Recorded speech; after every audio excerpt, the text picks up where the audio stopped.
बिस्मिल्लाहिर्रहमानिर्रहीम। अस्सलाम वालेकुम जी, कैसे हैं मेरे प्यारे प्यारे फ्रेंड। आज मैं आप सबके साथ गर्मियों की एक नहायत मज़ेदार, ठंडी और सबकी पसंदीदा मैंगो पिस्ता कुल्फ़ी के बारे में बात करने जा रही हूँ।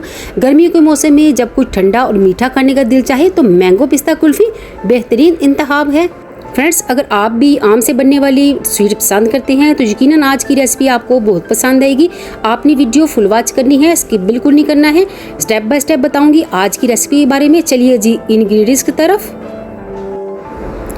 इंग्रेडिएंट्स में इलायची पाउडर, पिस्ता, sugar, bread slice, mango, condense milk और मिल्क मैंने पैकेट वाला यूज़ किया है। आप फुल फैट फ्रेश मिल्क भी यूज़ कर सकते हैं।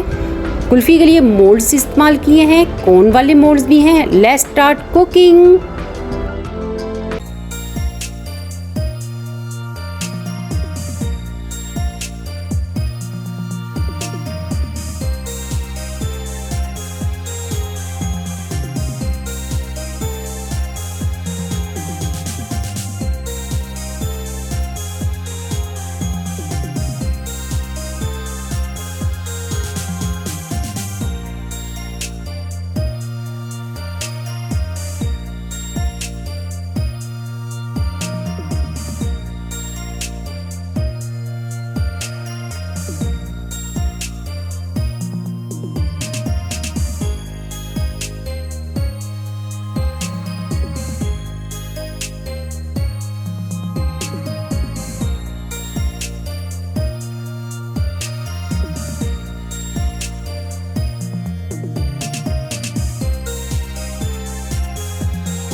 अल्हम्दुलिल्लाह जी, हमारी आज की रेसिपी समर स्पेशल मैंगो पिस्ता कुल्फ़ी रेडी है। फ्रेंड्स, बच्चे हो या बड़े, हर कोई इस ठंडी और मज़ेदार कुल्फ़ी को बहुत शौक से खाता है। गर्मी के दिनों में ये ना सिर्फ ताजगी का एहसास देती है बल्कि मीठा खाने की ख्वाहिश भी बेहतरीन अंदाज में पूरा करती है। फ्रेंड्स, आपको आज की रेसिपी कैसी लगी है? वीडियो को लाइक करें और अच्छे कमेंट करके बताया करें कि आपको रेसिपी कैसी लगती है। चैनल को सब्सक्राइब कर लें और वीडियो को फुल वॉच किया करें, स्किप बिल्कुल ना किया करें। अल्लाह पाक से दुआ है अल्लाह पाक हमारी रोज़ी रिज़्क में बरकत डाले, खुश रहे और खुशियाँ बांटे, अपनी फैमिली का ख्याल रखें और अपनी दुआओं में याद रखें। मिलती हैं आपको नेक्स्ट किसी अच्छी सी रेसिपी में। तब तक के लिए अल्लाह हाफिज़, टेक केयर।